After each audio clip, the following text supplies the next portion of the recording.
வாழ்க வளமுடன். இன்றைக்கி என்ன செய்தின்னா, இந்த பித்தூர் தோஷம் இருக்குது இல்லையா, இந்த அப்பா இறந்தாங்கன்னா திதி கொடுக்க மாட்டாங்க. திதி கொடுக்காம எனக்கு பழக்கம் இல்லை வீட்டில் அப்படின்னு சொல்கிறாங்க இல்லைங்களா, அவங்களுக்கெல்லாம் இது வந்து மிகப்பெரிய பரிகாரமாக அமையணும்னு நினைக்கிறேன். இது என்ன பண்ணணுன்னா, இது வந்து எருக்கை இலை.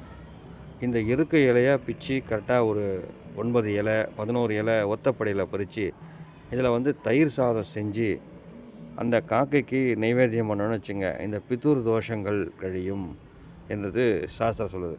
இந்த பித்தூர் தோஷம் கழியணும்னா இந்த எருக்கை இலையில் தயிர் சாதம் வச்சு காக்கைக்கு தானமாக கொடுக்கணும் அப்படின்றது சாஸ்திரம். இந்த எருக்கை இலைக்கு அவ்வளோ விசேஷம்.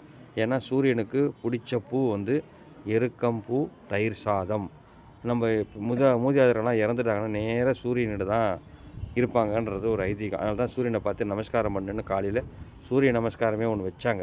ஆனால் நம்ம அதெல்லாம் பண்ணுறதில்ல. அதனால் பண்ணுறதுனால தான் நம்ம வந்து சில பித்தூர் தோஷங்களால் நம்ம பாதிக்கப்படுறோம். இதெல்லாம் பாதிக்கப்படாமல் இருக்கணும் அப்படின்னா இந்த மாதிரி எருக்கை இலையில் தயிர் சாதம் வச்சு சுவாமிக்கு காக்கைக்கு நைவேத்தியம் பண்ணோம்னா பித்தூர் தோஷங்கள் போகும். வாழ்க வளமுடன்.